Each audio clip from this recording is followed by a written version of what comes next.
जी प्यार से कहना धन्यकार जी। तो वही कि हम शुरू से जो बात करते हैं कि सेवा सुमिरन और सत्संग का हमने ये संग इतना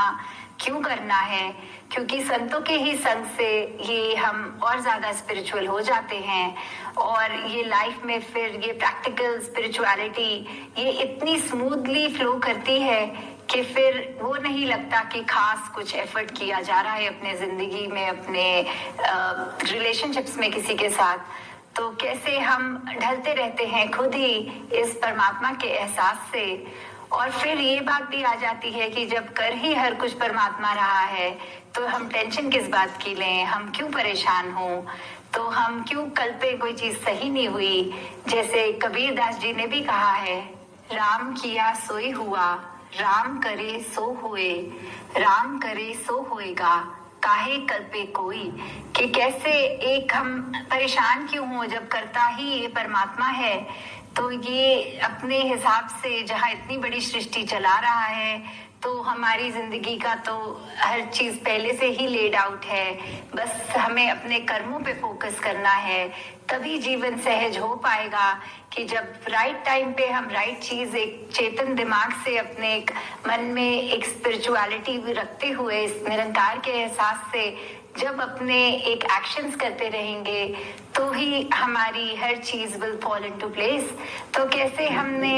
एक सहजता ही जीवन में आ जाना प्रैक्टिकल स्पिरिचुअलिटी का बहुत बड़ा एक डिपिक्शन है कि हम अपने आनंद को क्यों खो देते हैं अगर परिस्थितियां बदल जाती हैं। ये आनंद नहीं हमने खोना है, अपनी मन स्थिति को एक रखना है और सहज जीवन को ही जीते चले जाना है। तो कैसे सहजता का ही जीवन में आ जाना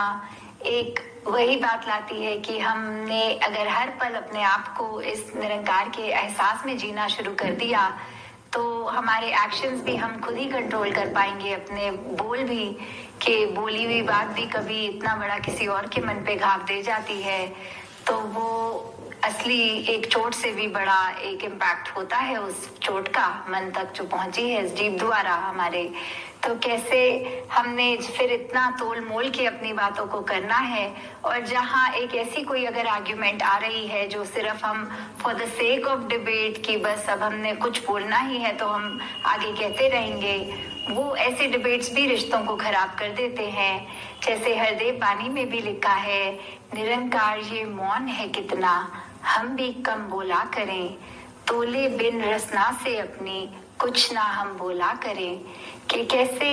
एक बात को मुंह से निकालने से पहले भी एक सोच लें कि क्या ये मुंह से निकलती बात अच्छी लगती है, क्या ये हम ब्रह्म ज्ञानी होने के बावजूद ऐसी बात करें कि ना करें,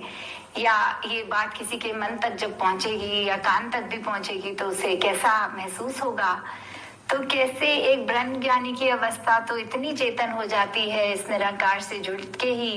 कि फिर कुछ भी गलत वो कर ही नहीं सकता।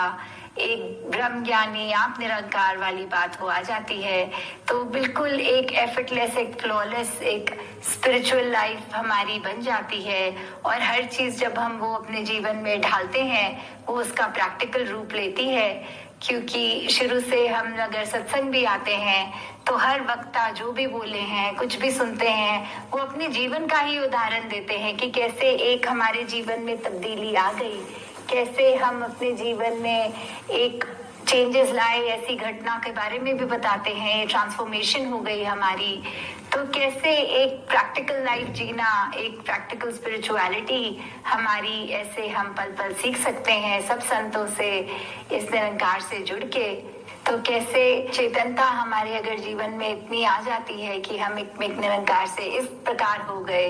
कि फिर कोई गलती का स्कोप ही नहीं है, ना वो गलती होगी। और अगर फिर भी गलती कोई हो गई है तो कैसे साथ ही अगर हमने गलती वो की तो हम एक फॉरगिवनेस की बात रखें मन में कि गलती हुई है तो वो ओन भी करें गलती। वो कोई एक झूठ को छुपाने के लिए 100 झूठ और ना बोलने पड़े, साथ ही ओन करें उस गलती को। एक मन में किसी के ठेस आई है तो वो उसका जख्म भरना भी हमारी फिर रिस्पॉन्सिबिलिटी है।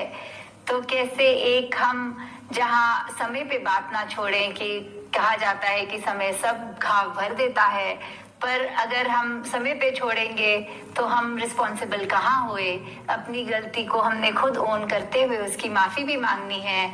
और जहां अगर किसी और की गलती हमारे मन में घर कर गई तो फिर हमने अपने मन को इतना विशाल बनाना है कि किसी से हो गई तो हम अपने टाइम तो एक्सपेक्ट कर रहे हैं दूसरा हमें माफ कर दे, पर दूसरे की गलती नहीं हम माफ होने देंगे। तो ऐसी बात तो नहीं करनी हमने कि कैसे फिर दूसरे की गलती उसकी क्षमा मांगने से पहले ही उसको भी एक मन से ही बात उतार के कि कोई बात नहीं, हो गई गलती हो गई है। तो फिर दातार ऐसी कृपा करे सभी पर कि एक जीवन वाकई ही दिल से जुड़ा हुआ इस परमात्मा के साथ, इसके एहसास में रहता हुआ ऐसा जीवन हर एक के जीवन बन जाए। ऐसी भक्ति करते हैं कि हम परिवार में रहकर एक फिर भी अपने हालातों से हारते हुए नहीं, हालातों से अपने आप को कट ऑफ करके नहीं, पर उसी में रहकर उसी की ही फिर भी रस में ना इतनी माया की आए, निरंकार का ही हम एक